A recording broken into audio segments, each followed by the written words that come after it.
What do you mean a guest was locked out of their room for 3 hours and no one picked up the front desk phone? Elijah Norrell gazed at the email on his laptop, positioned in his office with a view of downtown Chicago.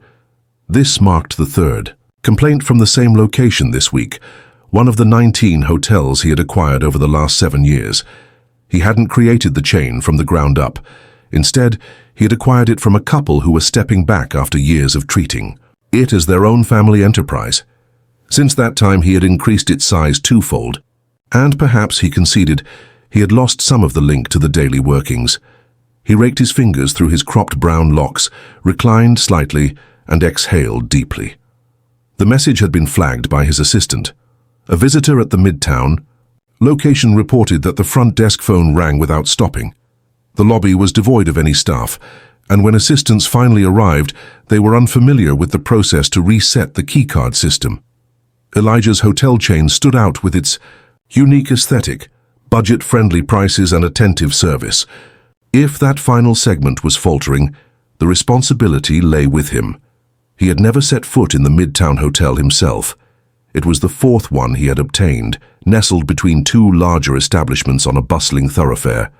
Carla, the manager, had been with the hotel since before its acquisition. The reports indicate that she consistently achieved her goals, yet the figures revealed merely a fragment of the narrative. "I'm going," Elijah declared, his voice steady. No help, no warning, just him, armed with a foolproof disguise strategy, a beard, glasses, dyed hair, and the pseudonym Illy North. He had accomplished it previously at another site. The majority of the hotel managers had yet to encounter him in person. The company had expanded to the point where the CEO no longer conducted the orientation tours. He would assign Illy North to the front desk as a trainee, bringing in a fresh addition to the team, someone Carla would accept without much scrutiny, particularly if he kept to himself. The following morning, he showed up with a duffel bag in hand and a hint of nervousness in his smile. The Midtown Hotel stood 3 stories tall, featuring a brick facade and a lobby that, though modest, exuded a refined charm. He lingered at the front desk for 10 minutes, unnoticed by anyone. A young woman with weary eyes and a tousled ponytail finally stepped out from the back office, chewing gum and hardly sparing him a glance. "Are you the newcomer?" "Sure, Illy. I was informed that I should begin training today," she said with a shrug. "Nice to meet you. I'm Nina. Carla hasn't arrived yet. You can simply just remain in that spot, I suppose." He nodded and placed his bag on the ground, surveying the surroundings. A guest strolled past, cast a fleeting look at the vacant desk, and murmured something softly to themselves. An hour later, Carla arrived. In her mid-30s, dressed in a sharp suit, with her phone glued to her ear, she hardly cast a glance in his direction.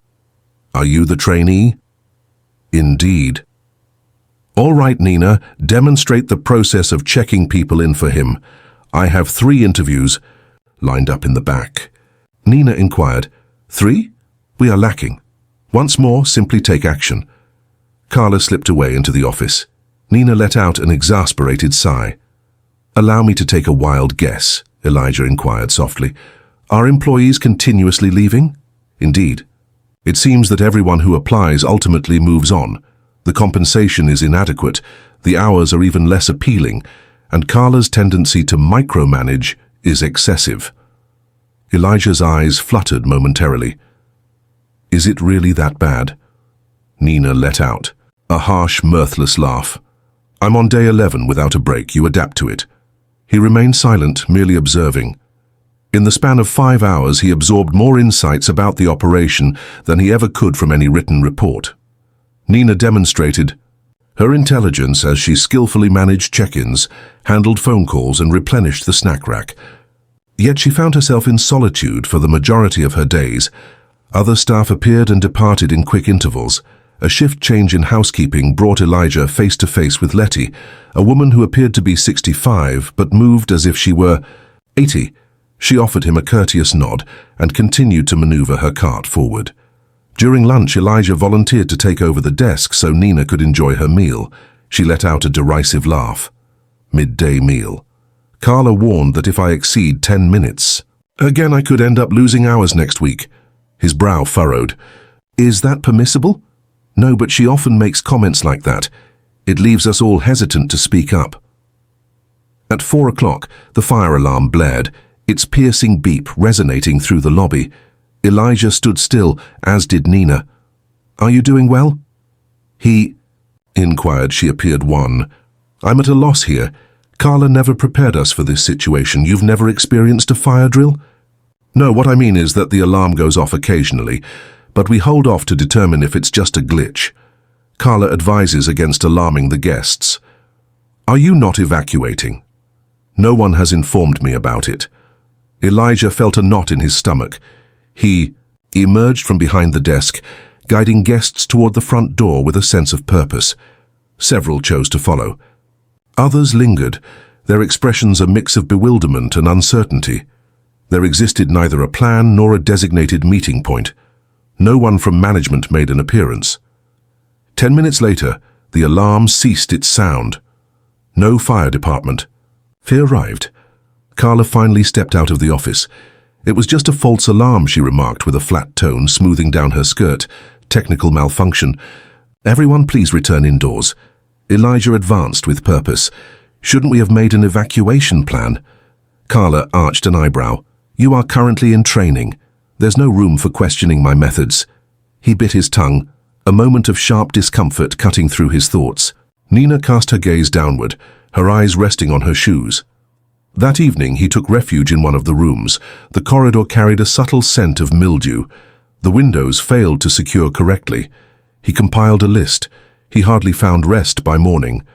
He had come to a decision. This had evolved beyond a simple missed phone call. It revolved around safety, around trust, around individuals being allowed to navigate challenges independently, and it was destined to transform. By the second morning, Elijah had effortlessly absorbed the cadence of the front desk. Telephones chimed periodically, inquiries about delayed departures, absent linens, or disruptive neighbors. Most calls went unanswered, unless Nina managed to pick up, and even then she balanced them while checking in guests, addressing inquiries, and printing receipts. Carla arrived just shy of 11 o'clock. She entered with purpose, clutching an iced coffee and offering only a slight nod to Elijah. He sat alone behind the desk, as Nina had gone to assist with restocking the items that had broken once more. Carla remained silent about her location. With a few taps on the lobby computer, she let out a heavy sigh before vanishing into her office. At midday, a gentleman clad in a tailored suit made his way to the reception desk. "I've called down 3 times this morning," he stated, his tone sharp. "There's a leak in the sink in my room. Water is everywhere on the floor." Elijah responded with a serene nod. "I truly regret to learn that. I'll reach out to maintenance on your behalf." "It has been 6 hours," the man remarked. "I submitted the report prior to breakfast." Elijah reached for the internal phone and dialed the extension he had been informed. "Was designated for maintenance." No response. He ventured into the back office. Carla responded. "A leak has been discovered in room 215. The guest mentions that it has already been reported. Instruct him to lay down a towel. Omar won't be in until later. He mentioned that the floor is soaked." Carla maintained her tone, then set down additional towels. "We won't be dispatching housekeeping for every minor concern." She ended the call. Elijah raised his gaze to the man. "Apologize once more. I will personally deliver some towels and ensure that someone inspects it when maintenance comes by." The man appeared indifferent, yet gave a nod before turning away. Elijah made his way through the lobby and stepped into the linen room. The space felt confined, dimly illuminated, and numerous towel bins stood empty. He discovered several pristine ones at the bottom and made his way to the elevators. As he stepped inside, Letty emerged from the side hallway with her cart, breathing heavily. "Are you all right?" he inquired, keeping the elevator door ajar. She offered. A gentle wave. "Only stairs are available. There is no lift in the service wing." He frowned from top to bottom. "You've made your way to the 3rd floor twice today already. The laundry chute remains unfixed for now." He entered alongside her, allowing the silence to linger until she remarked, "There used to be 2 of us. These mornings are now solely mine." Upon arriving at the 2nd floor, Elijah placed the towels down and made his way back to the front desk. Nina had just returned. her sleeve pressed against her forehead as she wiped away the sweat. She muttered, "Axe off in the vending room." "It's as if a sauna has taken over that space. Is anyone investigating that?" With a brief shake of her head, she retrieved the reservation log. Carla emerged from her office, motioning for Elijah to follow her. They entered the dimly lit back hallway close to the supply closet. "You've been asking a lot of questions," she remarked coolly, crossing her arms. "I'm eager to understand how everything functions in this place. That task isn't part of your responsibilities at the front desk. It's unnecessary for you to engage in maintenance, housekeeping, or address guest complaints beyond your scheduled hours." He maintained a steady tone. "If I observe something amiss, I ought to overlook it. Indeed, if you wish to maintain your hours, then yes. We don't require additional individuals attempting to be saviors. Simply fulfill your responsibilities." She pivoted and strode off into the distance. Later that afternoon, Elijah was busy restocking brochures in the lobby when he caught the sound of raised voices coming from behind the front desk. He moved in closer. A guest, a woman in her 60s, was addressing Nina with a strong and assertive tone. "I requested a ground floor room at the time of my booking. Ascending stairs poses a challenge for me." Nina apologized, her voice steady, but explained that the only rooms left were on the second floor and the elevator was operational. "I avoid elevators. I experience unease in confined areas." I reached out in advance regarding this matter. "I see your point," but Carla left the office, interrupting Nina. "What seems to be the problem?" The woman reiterated her explanation. Carla interrupted before she could complete her thought. "I'm sorry, but we are completely booked at the moment. We would gladly offer you a ground floor room if we had one available, but unfortunately we do not. Feel free to explore and discover another hotel." The visitor gazed at her, bewildered. "I'm not seeking a kindness. I submitted a request earlier, and unfortunately we are unable to fulfill it. If elevators aren't to your liking, that's not something we can take responsibility for." Elijah advanced with purpose. "I believe there's a solution we can find together. I will verify if there are any guests in ground floor rooms planning to check out early. Perhaps we could rearrange some elements." Carla shot him a fierce look. "You don't have authority over room assignments. I'm simply offering my assistance. I don't require assistance from someone who's just arrived." The visitor turned and left, her head shaking in disbelief. Elijah glanced at Nina after Carla had departed. She consistently engaged with guests in that manner. Nina remained silent, yet her expression spoke volumes. By 5, the atmosphere had thickened to a critical juncture. A family of 4 arrived, only to discover that their room was not yet prepared. The cleaning schedule was lagging behind.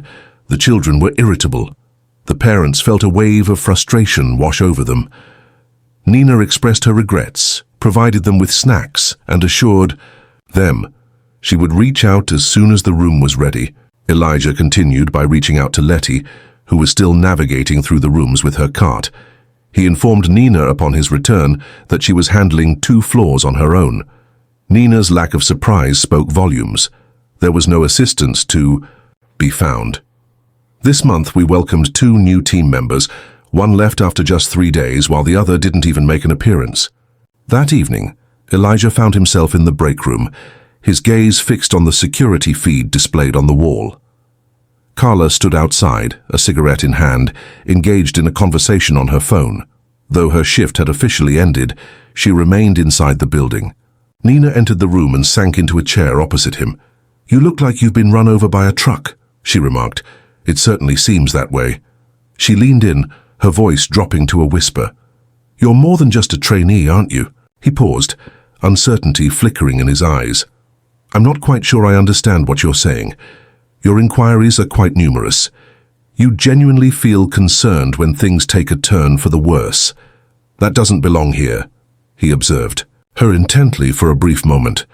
"If you held the reins, what actions would you take?" Her response arrived without delay.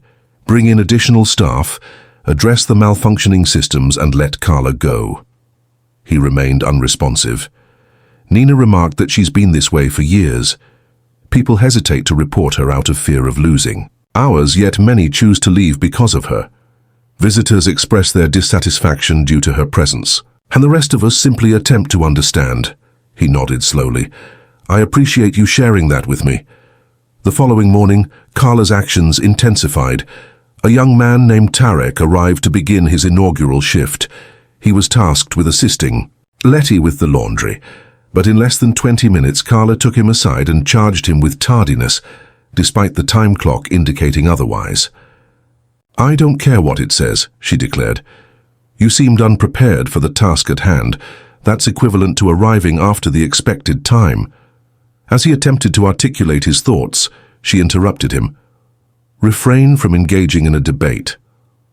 Possess vision. If you're carrying a negative attitude, feel free to exit at any time. Elijah observed the interaction from the corridor. He advanced with purpose. He arrived punctually. I witnessed his entrance. Carla fixed her gaze on him, her lips pressed together in a firm line. This matter does not concern you. You're considering terminating someone on their very first shift based on their appearance. She pivoted abruptly. Your task is complete. Grab your bag. This position may not align with your strengths. He remained still.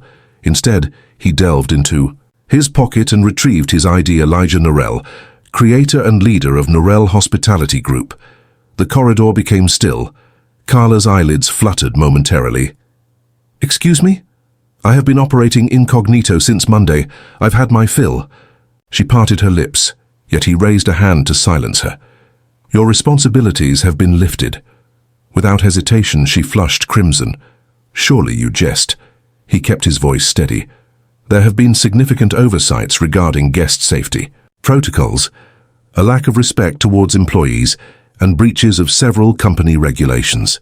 Your actions have fostered a negative atmosphere at work. It's complete, she burst out, forcefully shutting the staff door in her wake. Elijah faced Tarek. There's no need to worry. We'll ensure you are paired with someone who is genuinely eager to guide you through your training. Tarek nodded, his mind still reeling. Elijah's gaze shifted to Nina as she emerged from the break room. Your assistance would be greatly appreciated. There's a considerable amount of work ahead of us. As Carla's office door banged shut, the lobby was enveloped in a heavy silence, leaving everyone in a state of shock. Elijah remained motionless, allowing the gravity of the recent events to sink in. He glanced at Nina, who remained stationed at the front desk, her fingers poised motionless above the keyboard. Could you please manage the desk for the next hour? He inquired. She nodded slowly, her mind still working through it all. He departed silently, making his way into the vacant manager's office. The blinds hung at an angle, casting shadows across a desk strewn with papers, a broken headset, and a cup of coffee that was only half full.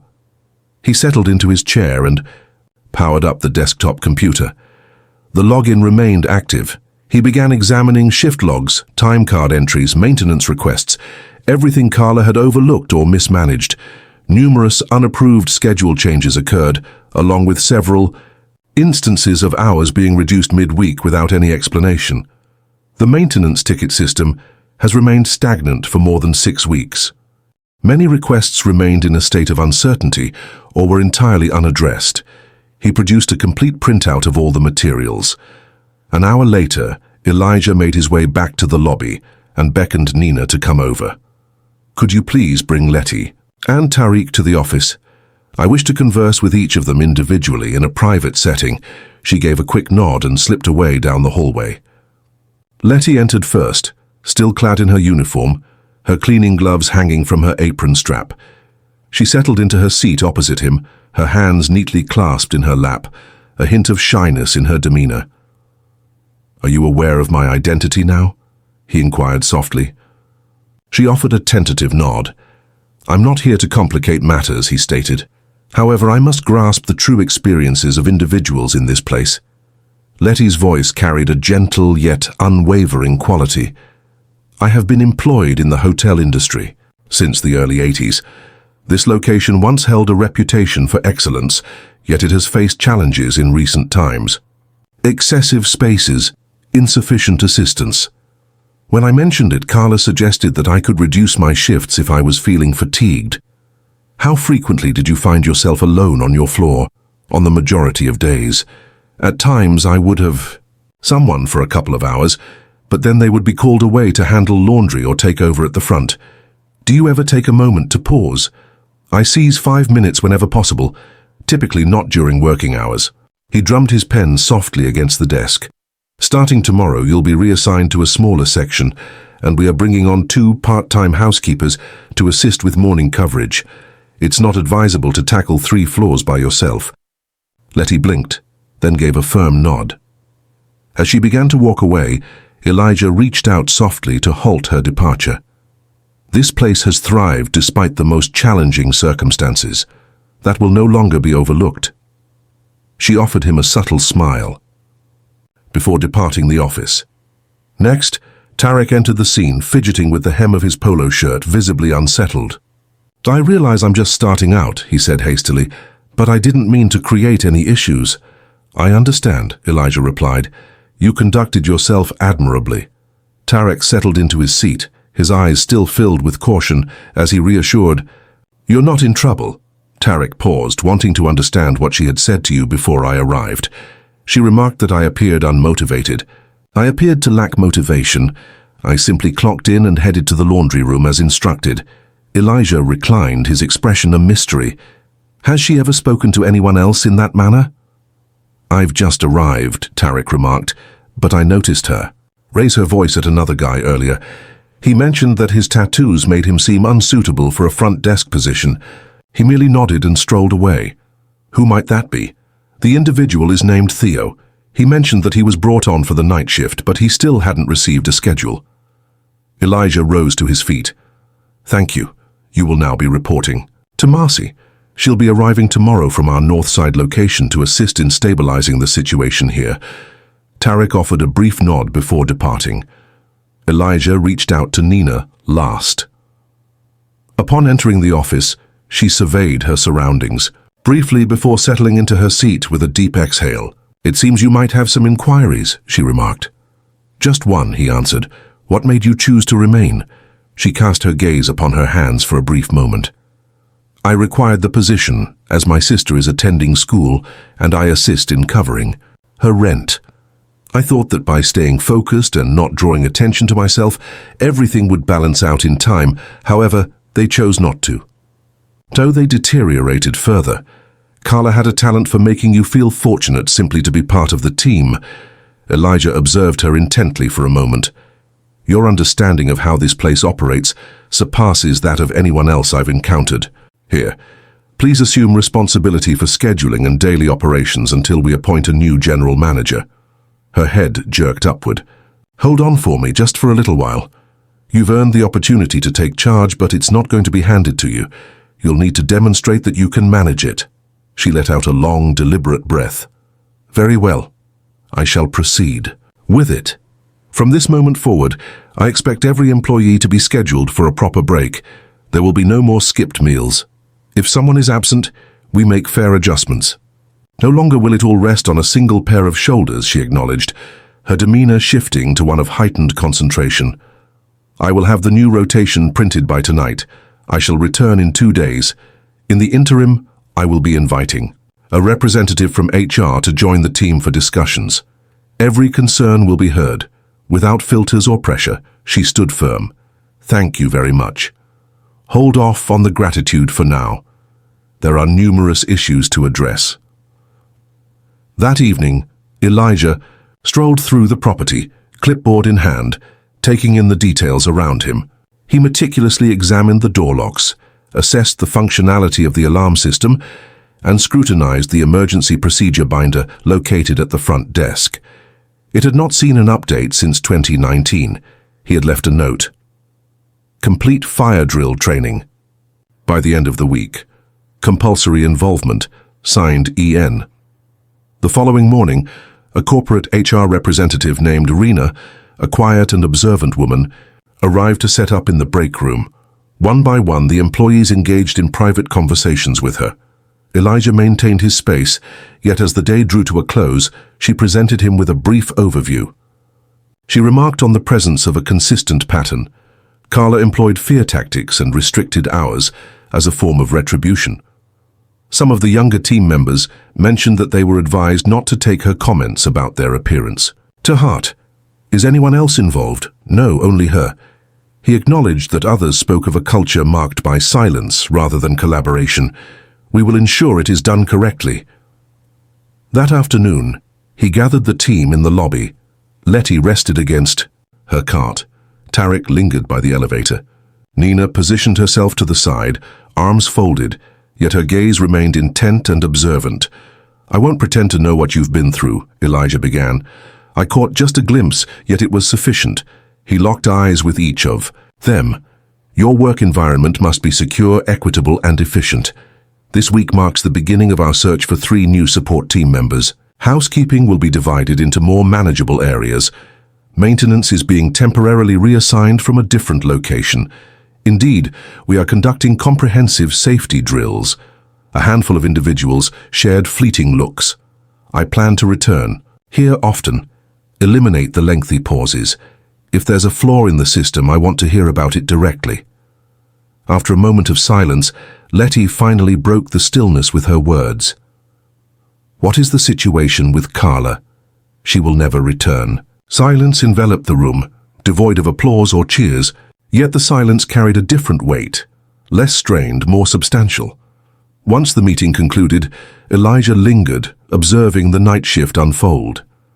Theo finally arrived and made his introduction. He maintained a reserved demeanor, his sleeves drawn down, yet articulated his thoughts with precision when prompted. Elijah observed him manage 2 guests with elegance and skill. You've got a good touch, Elijah remarked at one point, to which Theo simply shrugged. I had my doubts about making it through after the way she gazed at me on that first day. A complete schedule will be provided to you beginning next week. We are creating space for individuals who demonstrate respect towards guests and one another. Theo acknowledged with a nod before turning his attention back to assisting a family with their check-in process. In the quiet hours of the night, Elijah found himself in the softly lit break room, cradling a cup of vending machine coffee while his gaze lingered on the lobby feed. The hotel exuded tranquility. The front desk attended, the hallways serene. A great deal remained unfinished, yet an undeniable change had occurred. The silence had transformed, no longer an act of neglect. It was a command. For the first time, in a long while, Elijah felt a sense of belonging within himself. By the next week, the Midtown Hotel had adopted a fresh cadence. It wasn't flawless and nobody anticipated it to be, yet gradually a feeling emerged that the pressure had eased just enough for individuals to find their breath once more. Elijah made his way back on Thursday evening, 3 days following his previous visit. He entered through the side door unmasked this time. The lobby retained its modest charm, showing signs of gentle wear at the edges. What first drew his gaze was the desk where Nina stood, engaging in a calm conversation with a guest, her demeanor both relaxed and attentive. A second employee, a lanky young man sporting short dreadlocks and a neatly pressed uniform, stood next to her. Each had their own task, and neither appeared to be burdened. As the guest departed, clutching a room key, Elijah moved closer. Nina noticed him and offered a subtle nod. Your timing is impeccable. The place appears more stable, he remarked. She rapped a clipboard against the desk. We're still down one overnight, but we've arranged the shifts so that no one is working alone. Theo has been managing the evenings, while Tarek is quickly getting the hang of things.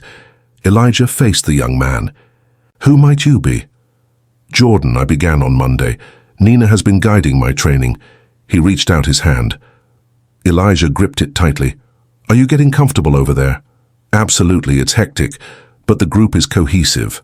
A certain cadence had emerged as Elijah surveyed his surroundings. Where is Letty? Rest area. Maintenance has successfully resolved the chute clog, so she no longer has to run bags by hand. He inclined his head, then leaned forward a bit over the desk. Have there been any recent concerns?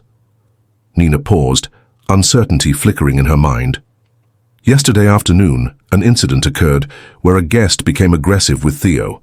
Begun to remark on his looks. It touches on racial themes indirectly, yet remains quite relevant. We moved swiftly inside. The guest was requested to depart. Has Theo submitted anything? He was reluctant to do so. He mentioned he's faced tougher situations. But I made a note of it regardless. Elijah's jaw clenched. Maintain those records. If anything intensifies, I want it documented. Nina gave a slight nod. Got it. He made his way down the hallway, directing his steps toward the break room. Letty sat at the small round table, enjoying a sip from her thermos, while casually flipping through the pages of a paperback novel. She lifted her gaze and offered a subtle nod. Elijah, enjoying a genuine pause this time around. Quarter of an hour, a timer has been set. Nina ensured that I followed through with it. He drew out a chair. What's the status of the workload? Feasible. Yesterday marked the arrival of 2 new part-time team members. I have one handling the towels and the other taking care of the trash runs. I'm focused solely on rooms now, just like it once was. She failed to express her gratitude. There was no necessity for her to do so. Her stance conveyed everything.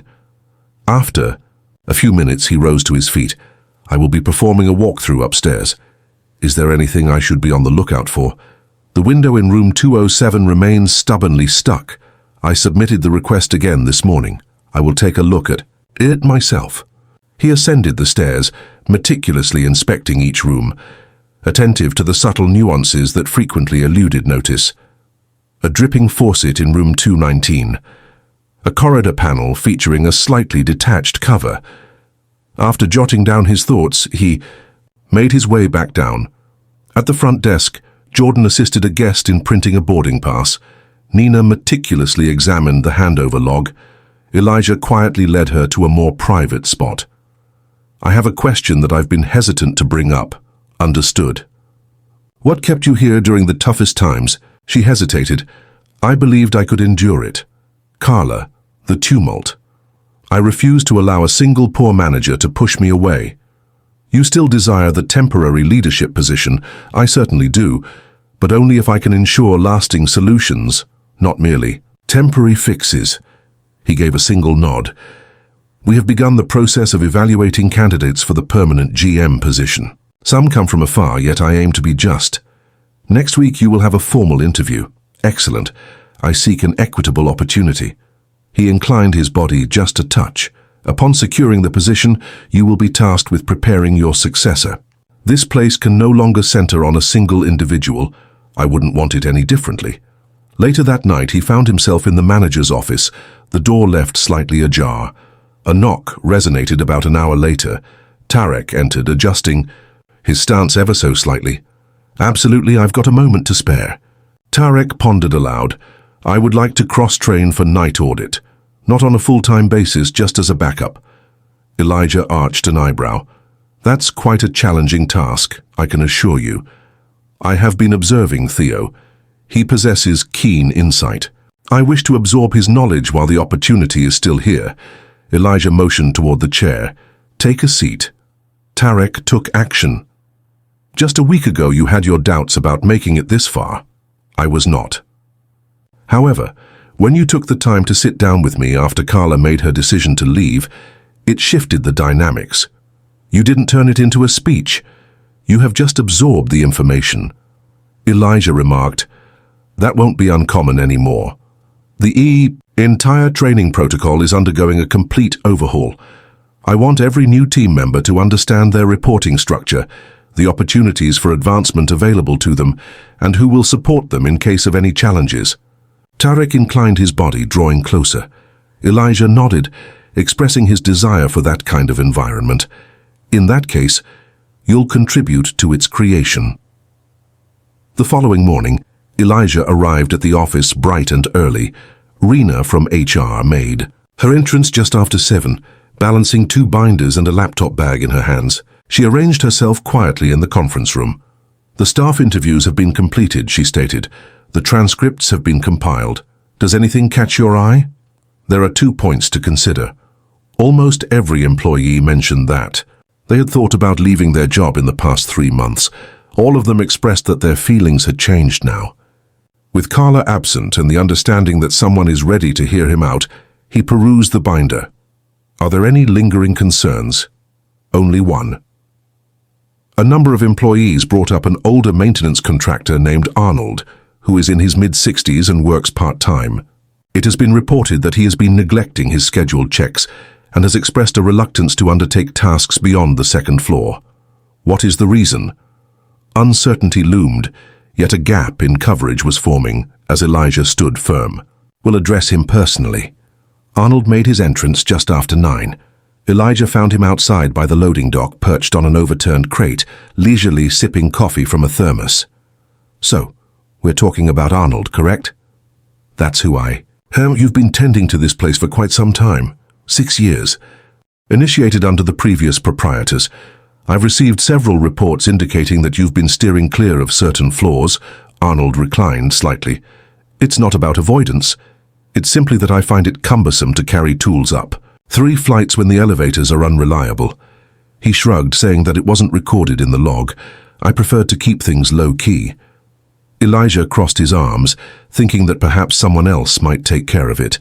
This isn't the way it operates. I've earned a bit of leeway. You've gained admiration, yet admiration doesn't equate to taking shortcuts. Arnold gazed into the distance, his eyes fixed on the street. Are you going to allow me to leave? If necessary, then yes. However, I would prefer if you took the week off. Consider if you are suited for the role as it is currently defined, rather than how it may have been in the past. Arnold gave a slow, deliberate nod. That seems reasonable. He collected his belongings and departed quietly. Inside, Elijah encountered Nina once more, this time in the newly arranged office. He presented her with a slender folder. "What is this?" she inquired. "List of final candidates for GM. You belong to that group. Interviews commence on Monday." She opened it with a quick motion. "This isn't exactly a walk in the park for me. I'm not meant to." She gently shut it and placed it aside. "No matter what unfolds, this place has gained strength," he acknowledged with a nod. "However, it shouldn't rely solely on a single leader. That's what led us to this point." She inclined her head. "Are you referring to Carla?" "Not what I meant. I was referring to myself." The flow of traffic glided smoothly by the entrance. The city stirred with life, relentlessly pushing ahead. Within the lobby, the team operated with efficiency, vigilance, and a newfound confidence to voice their thoughts. Elijah lingered by the window for a brief moment before making his way outside. He no longer needed to be confined to the desk, yet his watchful gaze would never waver.